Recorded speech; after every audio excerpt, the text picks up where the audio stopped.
Yo, what's going on, guys? It's Hens back with another video. In today's video, I'm going to be showing you guys how I went from 0 to 500k in just over 24 hours on NHL 26 Hockey Ultimate Team. First things first, please make sure that you checked if you subscribe to this channel. I greatly appreciate your subscription, and leave a like on the video while you're down there. It means a lot to me. Second of all, check out my Twitch link in the description. I'll be there streaming from when you see this video for about 3 to 4 hours afterwards, answering all your questions on the market. If you have any questions, is this a good card to buy? What have you been doing? I'll be showing you what I'm doing on the stream and answering your questions. So if you're interested in that, please check it out. I'd really greatly appreciate if you guys came along and joined. Third of all, let's get into this without any further ado. I'm basically going to break this video into a few parts. Basically how I go from 0 to 100k, and then how you go from 100k to beyond. So first things first, to start out with, getting your first 100k kind of gets broken down into two main things. First of all, if you have your pre-order points, spend those on whatever packs you want. It doesn't really matter. I did like a random combination of packs. It is what it is. But spend your pre-order points on those packs and sell all the cards that you get from that aren't like Connor McDavid or really just Connor McDavid, and maybe some of the 86 icons I wouldn't sell right now. But other than that, sell everything and use those coins to make coins.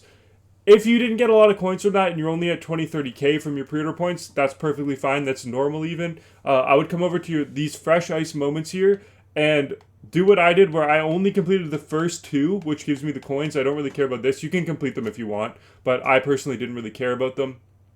And then you head over to the training camp moments, and you're going to complete all of these, because these are going to give you another, anywhere from 5 to 10k. I'm not exactly sure how much it is, but it should give you, plus your pre-order points, enough to kind of kickstart you to be able to grind the market for a little bit. And the first kind of filter that I would do is two different filters. So the first one I would do is I would head over to heroes. I would click on any one of these heroes and search for 81 to 83 overall alumni players. I think that last I checked, they were going for about 6,500. I don't know if they went down. So they are down a little bit here. So I would set my filter to like 6,300 here instead of 65, and just spam here, wait for one to pop up. Once it pops up, buy it, list it on the market, go play a game, or if you have enough coins, buy a whole bunch of them, list a whole bunch of them, go play a game, come back, rinse and repeat. That's the first filter I would do. It's going to be very competitive. There's going to be a lot of people fighting for these cards. So if you don't like that filter, then I would go to the secondary filter, which is heading over to fresh ice.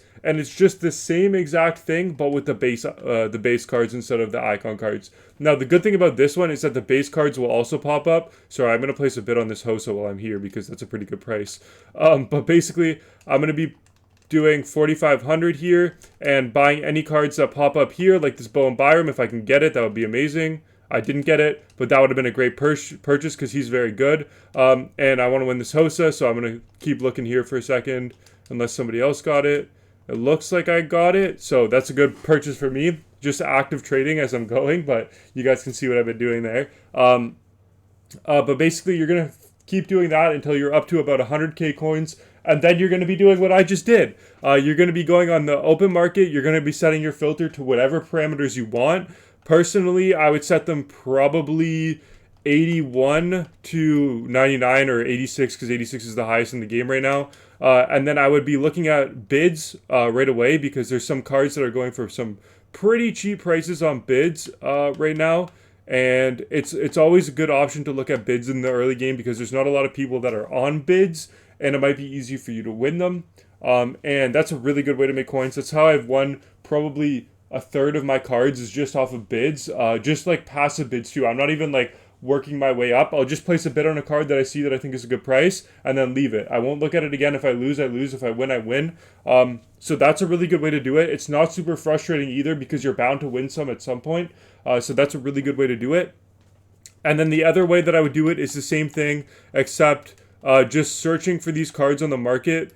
So I would just set my filter to 83 to 86 to start, maybe 81 to 86.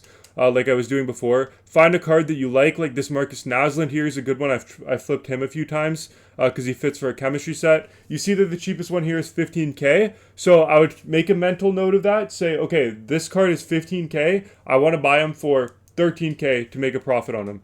So I would be sitting here searching. If one popped up, I would buy it. You can do the same thing with any of these cards, like this Chris Chelios. Although maybe these icons are a bad one to show because they're so populated on the market. There's so many of them, and they're not really that good to buy right now just because there's so many of them. But as an investment, they're really good. But I wouldn't do an investment unless it's like less than 20% of your total coin base.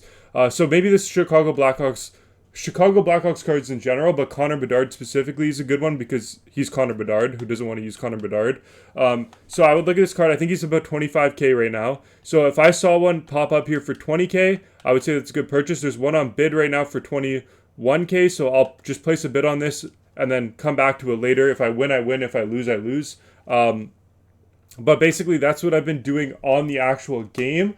But when you have a lot of coins like I do, it's going to get really confusing to see what you bought the cards at, and you're going to forget. You're going to be like, did I buy this card for 15K or did I buy this card for 25K? I can't remember, and that's where part 2 comes in. I'll switch over to my main computer screen here. Just give me 1 second to pop this up. Computer screen. All right, so you guys can see here, this is exactly what I've been doing personally. I made this sheet a couple of years ago. If you guys want to use it, it's linked in the description of this video, so you can come check it out. It's a very informative sheet if you guys want to use it. But essentially what you're doing is you are picking up the players' names here. So these are all the players on the market. This is the current price that they're at. So this is kind of my personal way of knowing what to buy cards at and what to sell cards at. So this is the current price on the market that I see them at. These are kind of the cards that I was looking at, like I was showing you with that Naslund. I had all these cards up. This is the price at 10% less. So this is the price that I would target them at. So for example, if Makar's current price is 87K, if I see one for 78,000 coins or less, I would buy it. And my target sell price is 91,000 coins or more. Basically, the way that I get this calculation is I just take 10% of this off. So I multiply this by 90%. That's my purchase price. And then I multiply the current price by 5%, 1.5%, and I get the sell price. This gap here between these two prices is 15%. So you're always covering for tax and you're making a pretty decent profit on every trade. Now, these are just guidelines. If you see it for less than this, obviously buy it. If you can sell it for more than this, obviously do that. But those are just guidelines for me personally to just know a mental note of what I should be buying them for and what I should be selling them for.